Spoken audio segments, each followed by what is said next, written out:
नमस्कार विद्यार्थियों, सक्सेस मंत्रा एकेडमी के यूट्यूब चैनल पर आपका हार्दिक स्वागत है। मैं अनिल यादव सर एक बार पुनः भारतीय अर्थव्यवस्था की क्लास लेकर आपके सामने हाजिर हूँ। और कैसे हैं सभी आप? आपको अर्थव्यवस्था अच्छे से समझ आ रही है? तो इसे बताइए मुझे कमेंट और लाइक के माध्यम से। तो जो मेरा लास्ट टॉपिक था उसमें मैंने आपको बताया था शेयर बाज़ार और शेयर बाज़ार को कंट्रोल करने वाली संस्था प्लस स्टॉक एक्सचेंज। ये जो शेयर बाज़ार का टॉपिक है इसे आप अपनी कॉपी पर नोट करें। यहाँ से क्वेश्चन निश्चित ही पैट के एग्ज़ाम में आ सकता है। तो आज हम भारतीय अर्थव्यवस्था का नया टॉपिक लेकर आपके सामने हाजिर हैं। तो शुरू करते हैं, लेट अस स्टार्ट। आज का टॉपिक है कराधान। आज हम शुरू करने वाले हैं कराधान, टैक्स। आज हम शुरू करने वाले नया टॉपिक क्या? कराधान या टैक्स। तो यहाँ से कई सवाल पूछे जाते हैं कि टैक्स कितने प्रकार के होते हैं। जीएसटी एक कैसा कर है, सेवा कर एक कैसा कर है, संपत्ति कर एक कैसा कर है। तो यहाँ बहुत ज़्यादा कन्फ्यूजन की स्थिति रहती है कि डायरेक्ट कर कौन सा, इनडायरेक्ट कर कौन सा है। तो यही समझेंगे हम बहुत ही जल्दी आसान तरीके से कि कौन सा डायरेक्ट है कौन सा इनडायरेक्ट है। तो आप मुझे बताइए, आप सिंपल भाषा में कराधान टैक्स किसे कहेंगे? कराधान टैक्स आपने हाई स्कूल में कराधान बहुत अच्छे से पढ़ा होगा, है ना? तो बताइए क्या होता है कराधान?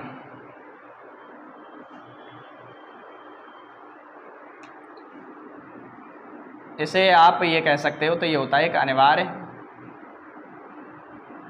भुगतान। कराधान को टैक्स को कह सकते हो आप एक अनिवार्य इम्पोर्टेंट भुगतान। जैसे कौन करता है ये भुगतान? ये करती है भारत की जनता। भारत की जनता, भारत के लोग, भारत के पीपल। तो भारत की जनता के द्वारा केंद्रीय सरकार और राज्य सरकार से जितने भी टैक्स वसूले जाते हैं उन सभी टैक्सों को हम कराधान में गिनते हैं। ओके, तो ये क्या कहते हैं? कराधान क्या होता है? एक अनिवार्य भुगतान होता है। कराधान क्या होता है? एक अनिवार्य भुगतान होता है। और इस अनिवार्य भुगतान को जनता किसके लिए करती है? सरकार के लिए, गवर्नमेंट के लिए। ओके, आगे चलते हैं। कराधान के प्रकार। कराधान के प्रकार।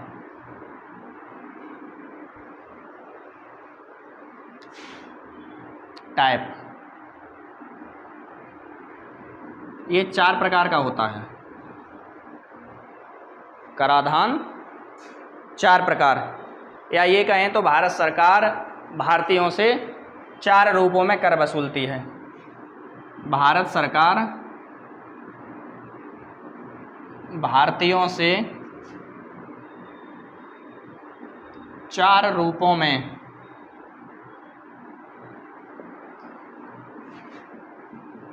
कर वसूलती है। कितने रूपों में कर वसूलती है? तो 4 रूपों में। इंडिया की जो गवर्नमेंट है वो भारतीयों से कितने रूपों में कर वसूलने का कार्य करती है? तो आप उसे लगाएंगे कि 4 रूपों में सर कर वसूलने का काम करती है। ओके, वो 4 रूप कौन से हैं उनको हम पढ़ेंगे, अच्छे से समझेंगे एक एक करके। इसे हटा देता हूँ।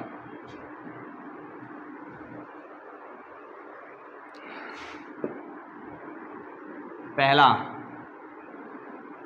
तो टैक्स ही होता है, जिसे हम कर कहते हैं, टैक्स। नंबर 2 फी। नंबर 3 होता है फाइन और नंबर 4 होता है ड्यूटी। इंडिया की गवर्नमेंट भारतीयों से 4 रूपों में कर वसूलती है। एक तो हम टैक्स, फी, फाइन, ड्यूटी। तो कितने रूपों में कर वसूलती है? 4 रूपों में, टैक्स, फी, फाइन, ड्यूटी। एक एक करके हम समझते हैं इसके लिए। अभी तीनों में ये हटा देता हूँ, पहले टैक्स समझते हैं।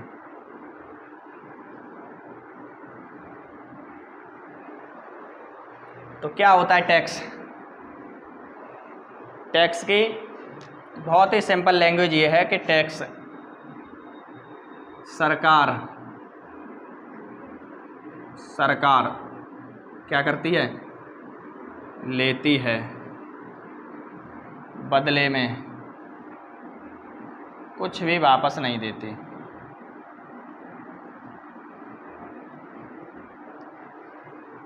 इंडिया की सरकार आपसे टैक्स लेती है, लेकिन टैक्स लेने के बाद आपको कुछ भी वापस नहीं दिया जाता।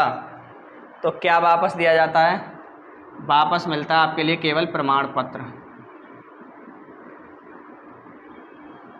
और वो प्रमाण पत्र क्या होता है कि आपके द्वारा टैक्स पे किया जा चुका है, आपके द्वारा टैक्स पे किया जा चुका है। तो हम क्या कहेंगे कि सरकार द्वारा वसूल किया जाने वाला, सरकार द्वारा वसूल किया जाने वाला क्या है? ये अनिवार्य भुगतान है। टैक्स क्या है कि भारत की सरकार के द्वारा वसूल किया जाने वाला एक प्रकार का क्या है? एक अनिवार्य भुगतान है, जिसके बदले में सरकार जनता को कुछ भी वापस नहीं देती। जिसके बदले में इंडिया की गवर्नमेंट जनता को कुछ भी वापस नहीं देती। तो क्या देती है? देती है तो सिर्फ एक प्रमाण पत्र, देती है तो सिर्फ एक प्रमाण पत्र। तो क्या समझे? टैक्स इंडिया की गवर्नमेंट द्वारा, सरकार द्वारा वसूल किया जाने वाला एक प्रकार का एक अनिवार्य भुगतान है। और इस अनिवार्य भुगतान के बदले भारत की सरकार जनता को कुछ भी वापस नहीं करती। तो उसे क्या कहते हैं? उसे हम टैक्स कहते हैं। ओके, आगे बढ़ते हैं।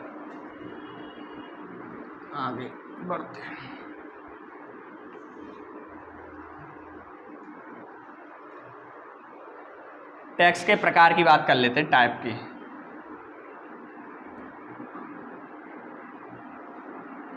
तो इसके 2 प्रकार होते हैं सामान्यतः। Tax are 2 types. टैक्स के सामान्यतः कितने प्रकार होते हैं? 2 प्रकार होते हैं। एक टैक्स का प्रकार होता है डायरेक्ट और एक दूसरा होता है इनडायरेक्ट। डायरेक्ट मतलब प्रत्यक्ष, इनडायरेक्ट अप्रत्यक्ष। टैक्स कितने प्रकार के होते हैं? तो टैक्स होते हैं 2 प्रकार के। कौन से? डायरेक्ट और इनडायरेक्ट। डायरेक्ट तथा इनडायरेक्ट मतलब प्रत्यक्ष और अप्रत्यक्ष। अब इन्हीं में कन्फ्यूजन रहता है कि कौन सा कर प्रत्यक्ष है और कौन सा कर अप्रत्यक्ष है। तो इन्हीं को हम समझेंगे कि प्रत्यक्ष कर कौन से होते हैं और अप्रत्यक्ष कर कौन से होते हैं।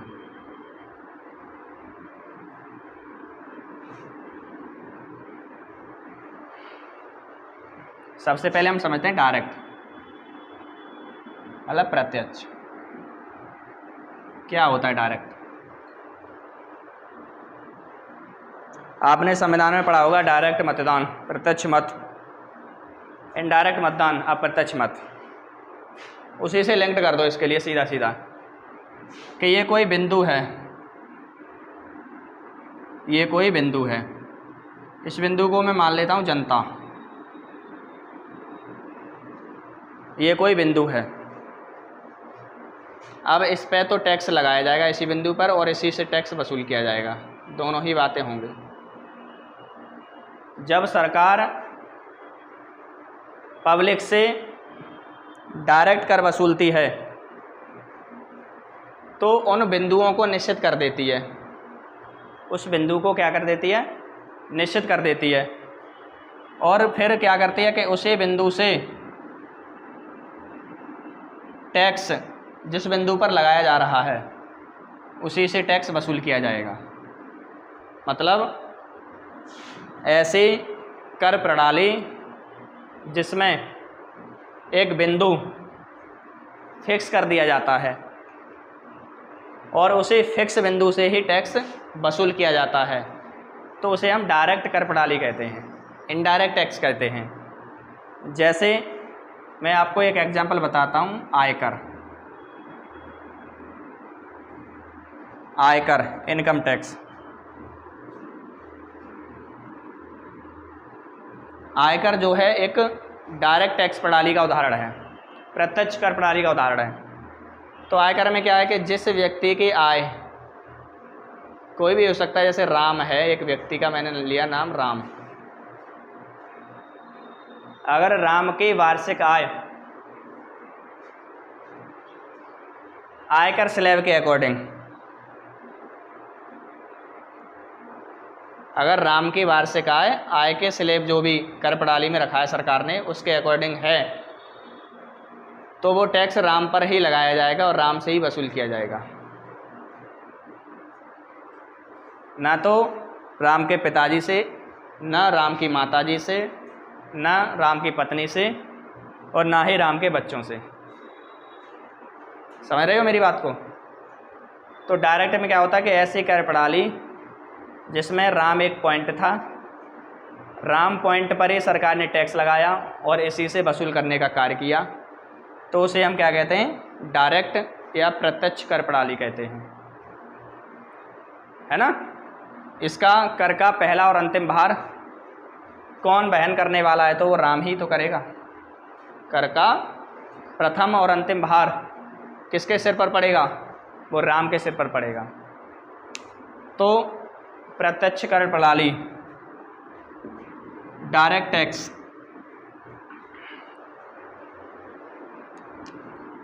ऐसा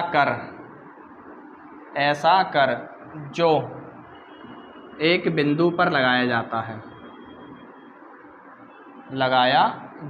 है तथा उसी से वसूल किया जाता है।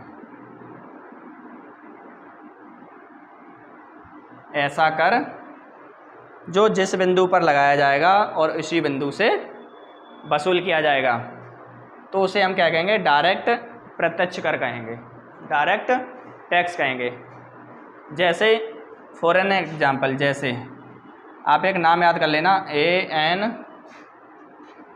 ANSHU या ANSU केवल, अंशु। आपको एक नाम याद करना है, क्या, अंशु। आ से है तुम्हारा आयकर, ना से है निगम कर, सा से है संपत्ति कर, उपहार कर। आयकर एक कैसा कर है, एक डायरेक्ट कर है। निगम कर एक कैसा कर है, डायरेक्ट कर है। संपत्ति कर एक कैसा कर है, डायरेक्ट कर है। उपहार कर एक कैसा कर है, डायरेक्ट कर है। समझे? तो आपसे पूछेगा निम्न में प्रत्यक्ष कर का उदाहरण है, तो 3 इनडायरेक्ट डाल के एक प्रत्यक्ष ही डाल देगा, इनमें से कोई हो सकता है। या निम्न में कौन अप्रत्यक्ष है, तो इसके चारों के अतिरिक्त कोई अन्य होगा, वो इनडायरेक्ट टैक्सेस होगा। तो मैं अलग अलग बता रहा हूँ इनके लिए क्या होता है। आयकर का तो मैंने आपको अभी उदाहरण बता दिया कि राम की वार्षिक आय के हिसाब से राम पर ही टैक्स लगाया जाएगा और उसी से वसूल किया जाएगा, इनडायरेक्ट। निगम कर ये कंपनी पे लगाया जाता है। कंपनी की वार्षिक आय, जितनी भी कंपनियां हैं उन कंपनियों की वार्षिक इनकम के आधार पर जो टैक्स लगाया जाता है उसे हम निगम कर कहते हैं। तो ये इसमें क्या होता है कि कंपनी निश्चित फिक्स कर दी जाती है कि जैसे रिलायंस, रिलायंस कंपनी पर ही टैक्स लगाया जाएगा और रिलायंस कंपनी से ही टैक्स वसूल किया जाएगा। तो हुआ ना डायरेक्ट। संपत्ति कर,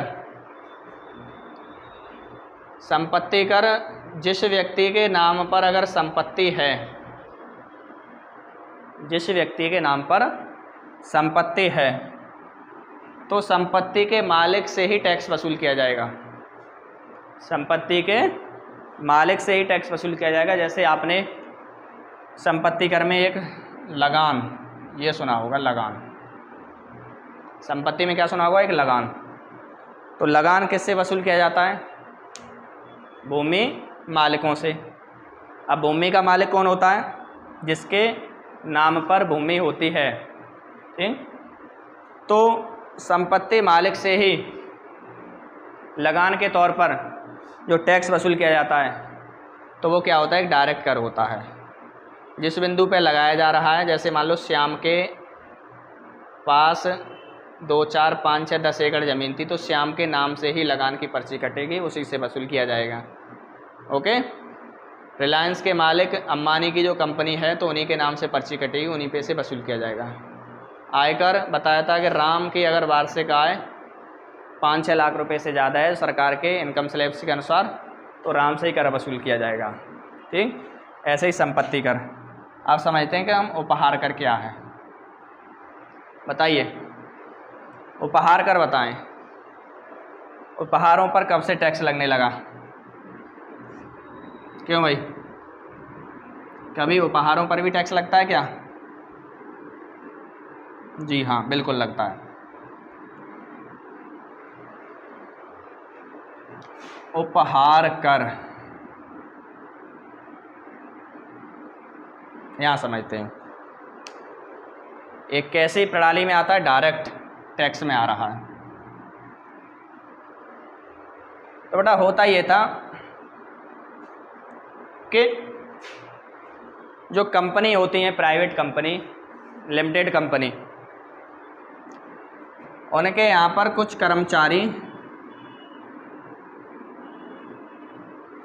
कर्मचारी ऐसे भी होते हैं जिनको वो बहुत सारा उपहार भी देती हैं, जैसे रहने के लिए घर,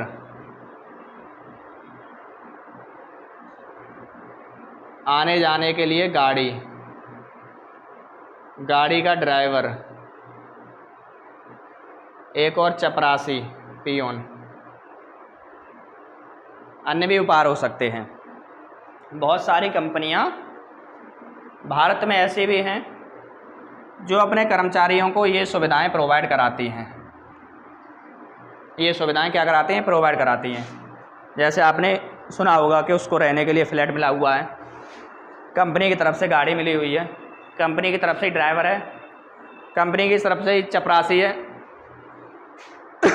और कंपनी की तरफ से ही रसोई,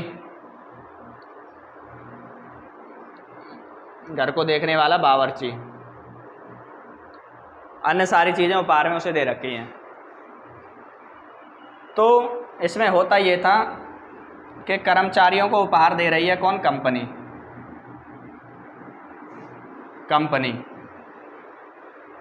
तो कंपनी ये उपहार खर्चे में दिखाकर, कंपनी इन उपहारों को खर्चे में सम्मिलित कर कर, खर्चे में दिखाकर भारत सरकार से बहुत बड़े टैक्स की चोरी कर लिया करती थी।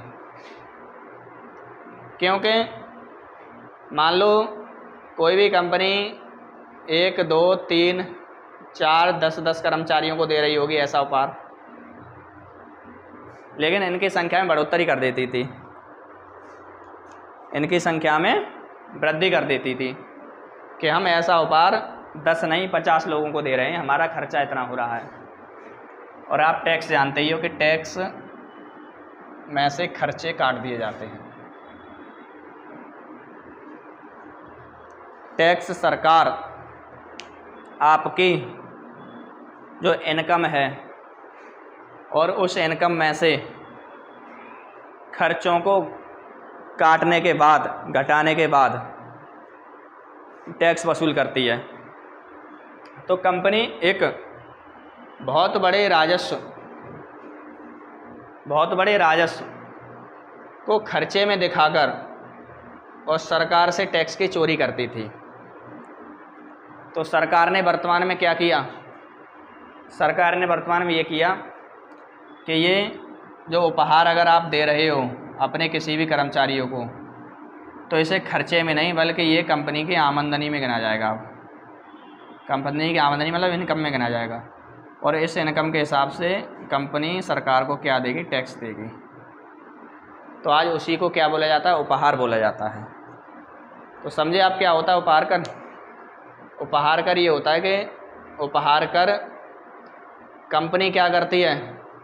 कंपनी अपने यहाँ किसी कर्मचारी को 1, 2, 3 या 10 कर्मचारियों को रहने के लिए फ्लैट या बंगला घर देती है।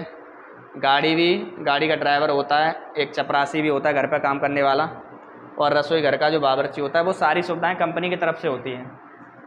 और कंपनी इस उपहार को भारत सरकार के सामने एक खर्चे के तौर पर दर्शाती थी। सरकार से कहती थी कि ये खर्च हो रहा है हमारा इतना।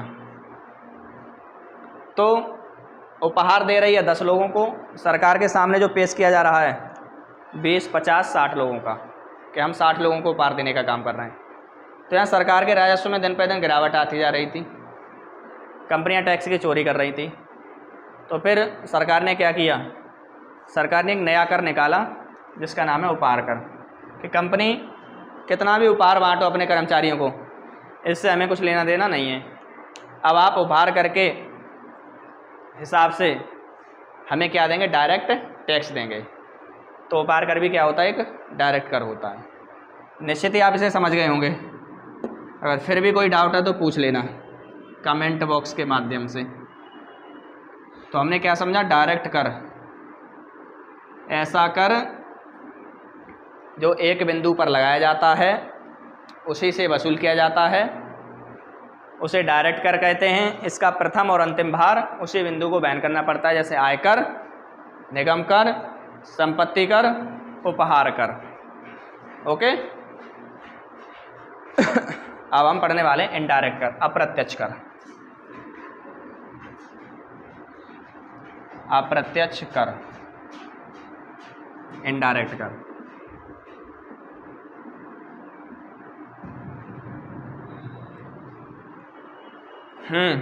बताइए क्या होता है इनडायरेक्ट कर? अप्रत्यक्ष कर किसे कहते हैं? अब यहाँ 2 बिंदु होंगे। प्रत्यक्ष कर में कितने बिंदु थे? केवल 1। यहाँ कितने बिंदु होंगे? 2।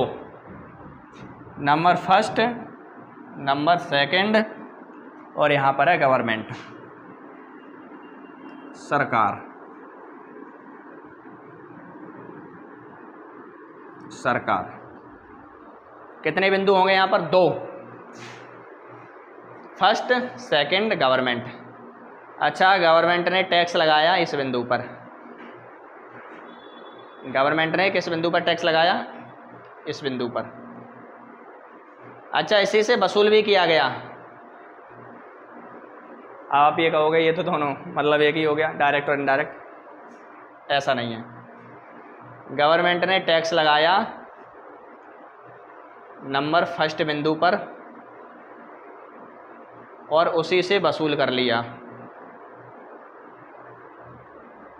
लेकिन इस कर का जो भार है, अंतिम रूप से जो भार है, वो सेकंड को वहन करना पड़ेगा।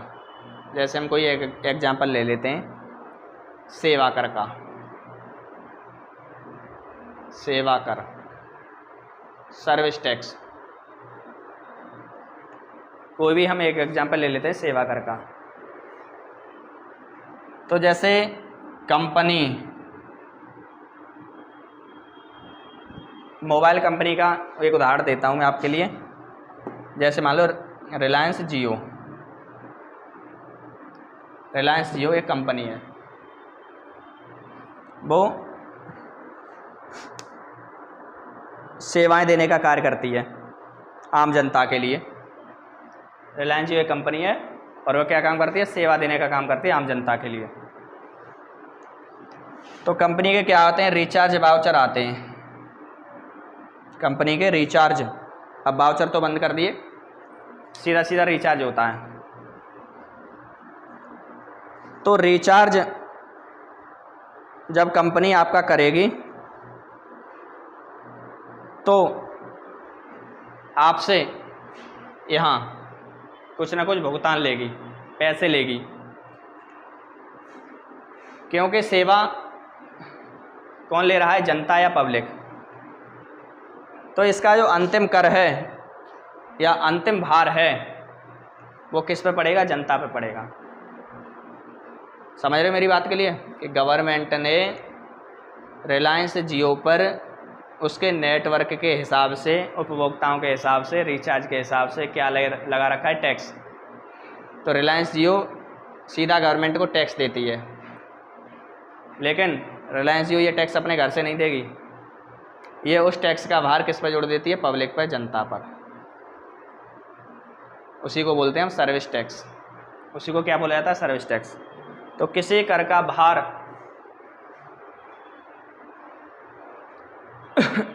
किसी दूसरे बिंदु को वहन करना पड़ रहा है, वो क्या होगा, एक इनडायरेक्ट टैक्स होगा।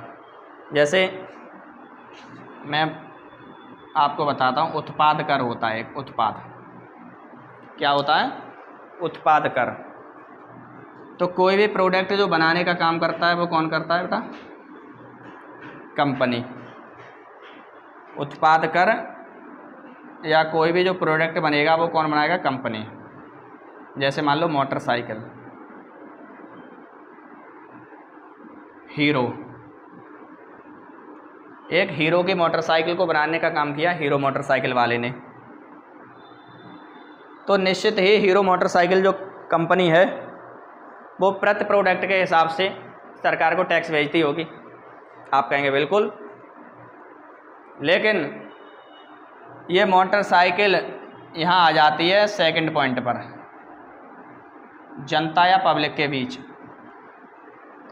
तो जब उसी मोटरसाइकिल को जनता या पब्लिक के बीच रखा जाता है बिक्री के लिए, जब उसे जनता खरीदती है, तो ये मोटरसाइकिल कंपनी वाला उसी टैक्स की भरपाई कहाँ से करता है, जनता से करता है। तो आप क्या समझे कि कर का जो अंतिम भार है वो इसे वहन करना पड़ रहा है। कर का अंतिम भार है वो पब्लिक को वहन करना पड़ा है। जैसे सेवा करता, जो व्यक्ति सेवा लेगा उसी को टैक्स देना पड़ेगा, जो व्यक्ति सेवाएं लेगा उसे टैक्स देना पड़ेगा। जो व्यक्ति उत्पाद खरीदेगा यूज के लिए, जैसे मोबाइल खरीदते हो आप, मोटरसाइकिल खरीदते हो, कपड़े खरीदते हो, कितने भी प्रोडक्ट आप खरीदें, उन प्रोडक्टों पर जनता से टैक्स वसूल किया जाता है, ठीक। लेकिन वो टैक्स सरकार आपसे नहीं वसूलती, सरकार तो कंपनी से वसूल लेती है। आगे एक आध मैं आपको और एग्जाम्पल समझाता हूँ। जैसे सेवा कर हो गया, उत्पाद कर हो गया, मनोरंजन कर, मनोरंजन कर। तो मनोरंजन कर क्या होता है मनोरंजन कर, जैसे गवर्नमेंट सिनेमा, सिनेमा, जितने भी भारत में सिनेमा हैं उन सिनेमाओं को क्या देना पड़ता है बेटा, टैक्स देना पड़ता है। जितने भी सिनेमा हॉल हैं इन सिनेमा हॉल को क्या देना पड़ता है, एक मनोरंजन कर देना पड़ता है प्रति मूवी के हिसाब से, प्रति मूवी कारोबार के हिसाब से। किंतु जैसे ही सिनेमा हॉल में कोई व्यक्ति पिक्चर देखने जाता है तो सिनेमा हॉल वाला उस व्यक्ति से निश्चित ही क्या ले लेता है, एक टैक्स वसूल कर लेता है। तो उसे क्या कहते हैं हम, मनोरंजन कर। तो हुआ ना इनडायरेक्ट, बिल्कुल इनडायरेक्ट है। और भी मैं समझाता हूँ, जैसे सीमा शुल्क, अच्छा सीमा शुल्क, सीमा शुल्क क्या होता है, एक डायरेक्ट कर होता है। सीमा शुल्क एक कैसा कर होता है, डायरेक्ट कर होता है। डायरेक्ट कैसे होता है, समझिए। जैसे विदेशों से भारत में बहुत सारी वस्तुओं का आयातित किया जाता है, आती हैं। विदेशों से भारत में बहुत सारी वस्तुओं का आयात किया जाता है। तो उन आयातित वस्तुओं पर भारत की गवर्नमेंट क्या लेती है? टैक्स। उन आयातित वस्तुओं पर इंडिया की गवर्नमेंट क्या लेती है? टैक्स। और टैक्स लेकर उन वस्तुओं की कीमत में क्या कर देती है? वृद्धि कर देती है। टैक्स लेकर उन वस्तुओं की कीमत में वृद्धि कर देती है। अब वस्तु क्या जाएगी फिर? जनता में निर्गमित की जाएगी, पब्लिकली की जाएगी वो।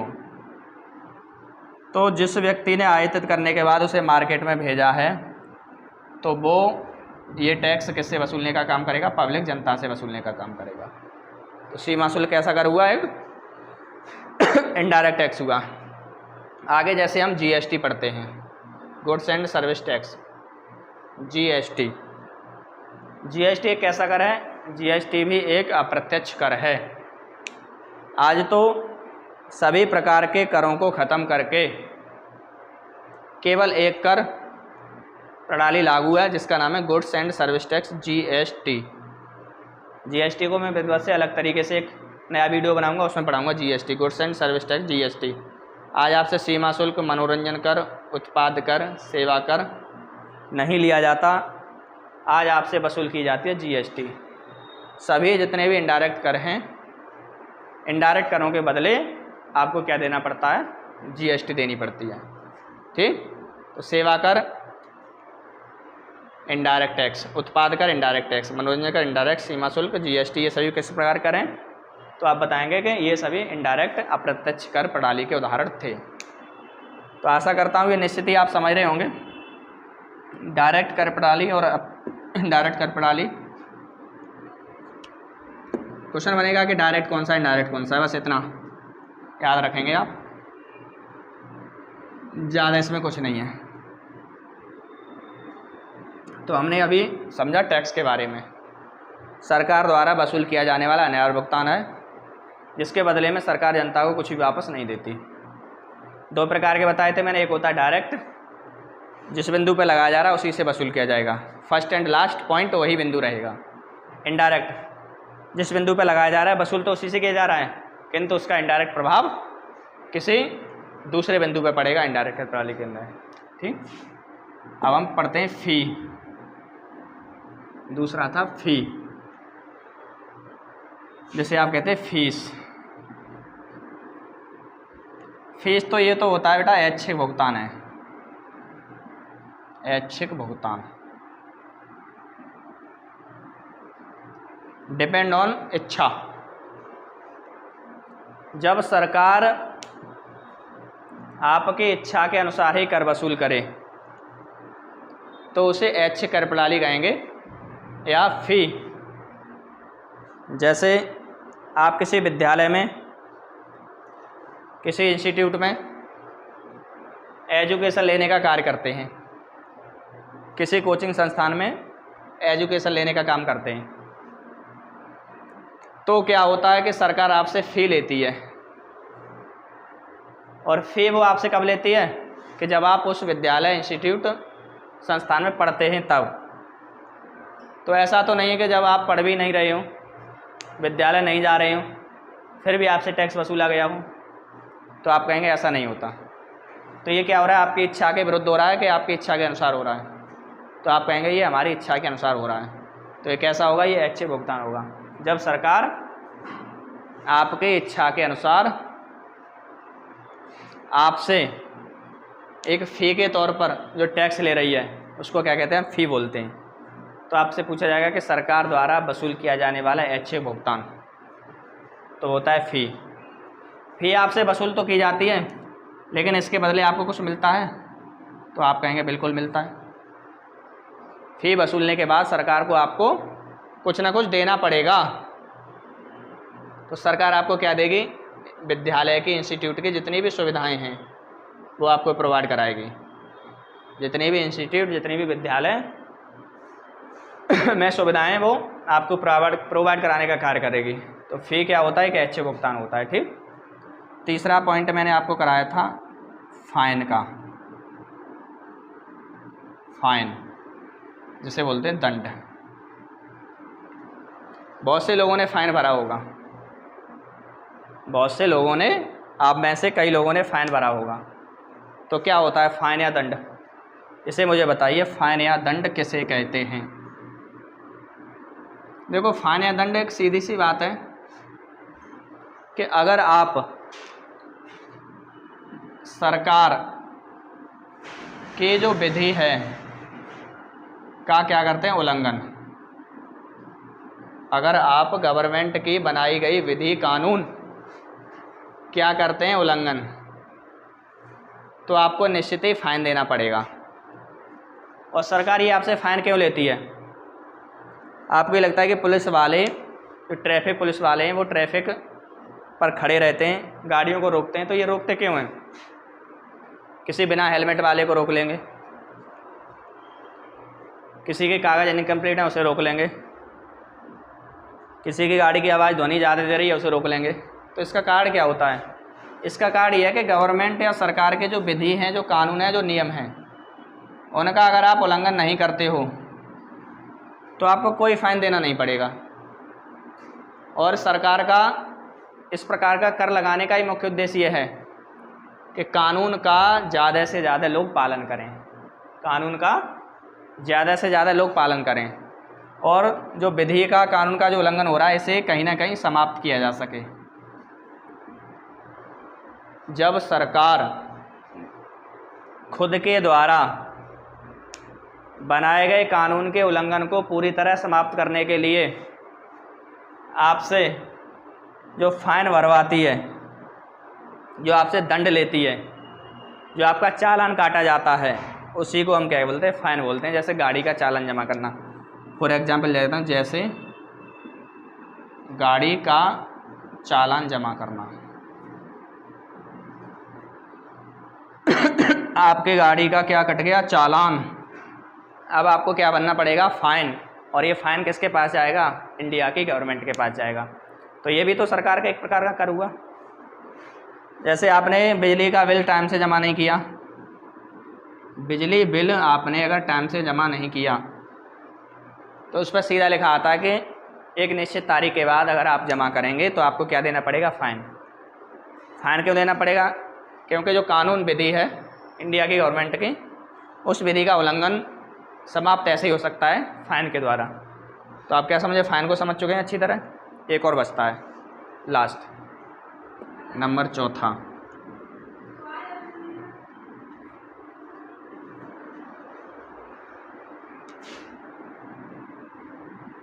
ड्यूटी, इसे बोलते हैं सरचार्ज। लास्ट है ये ड्यूटी या सरचार्ज। क्या होता है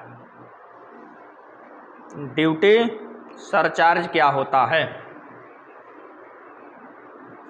बताएं।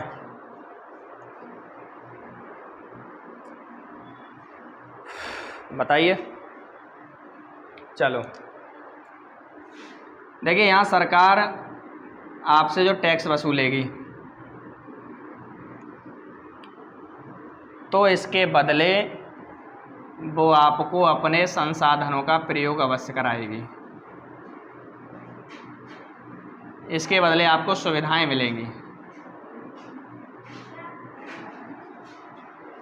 सरकार आपसे टैक्स वसूलती है, कौन सा, ड्यूटी टैक्स या सरचार्ज। तो इसके बदले में होता यह है कि सरकार आपको कोई ना कोई संसाधन देगी, या सरकार आपको क्या देगी, सुविधाएं देगी।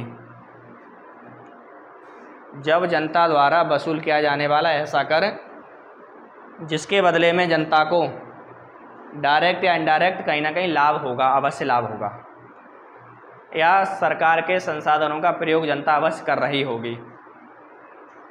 जैसे एक होता है, आप सुनते हैं टोल टैक्स,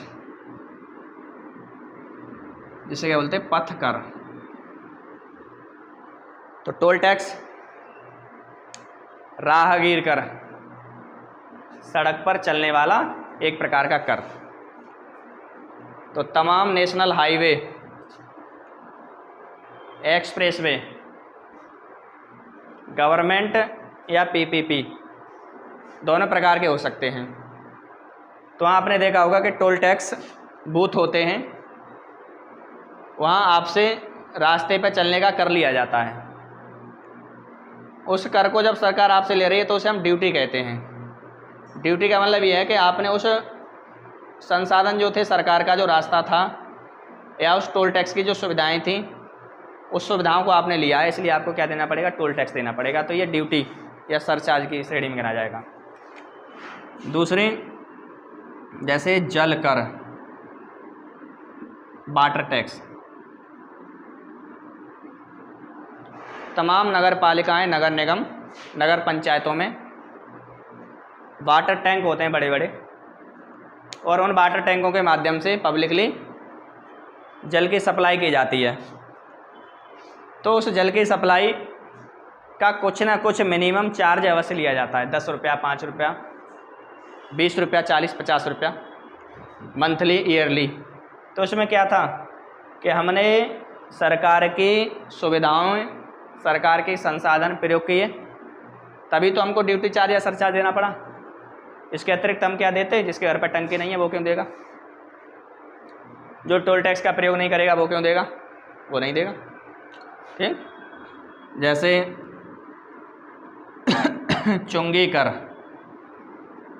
ये आज कर नहीं रहा, ये ख़त्म ही कर दिया है पूरी तरीके से, चुंगी कर, क्योंकि ये एक तानाशाही श्रेणी बन गया था। ये चुंगी कर जो है, वो जो व्यक्ति अधिक लठ वाले हैं, मजबूत हैं, तो क्या करते थे, वो आम जनता को परेशान करते थे और चुंगी कर वसूलते थे। कोई भी वाहन प्रवेश करता था नगर में तो उसे रोका और उससे कहा कि पैसे निकाल, किस चीज़ के? शहर में प्रवेश करने के। 10 रुपये निकाल, 5 रुपये निकाल, 2 रुपये, 3 रुपये, इस तरीके से निकाल। ठीक है, तो वो क्या था? चुंगी कर था। तो ये चारों मैंने टैक्स आपको बताए हैं, टैक्स, फी, फाइन, ड्यूटी। इनको अच्छे से समझना और इस वीडियो को देखकर अच्छे से नोट्स बनाओ, इनको याद करो। ये आपके पेड एग्ज़ाम के लिए बहुत ही ज़्यादा हेल्पफुल होने वाली है। और ये वीडियो अपने मित्रों, सहपाठियों, साथियों जो भी पेड एग्ज़ाम की तैयारी कर रहे हैं उन्हें अवश्य बताइए। मैं पूरी इंडियन इकोनॉमी आपके लिए क्लियर कराऊंगा। धन्यवाद। जय हिंद, जय भारत।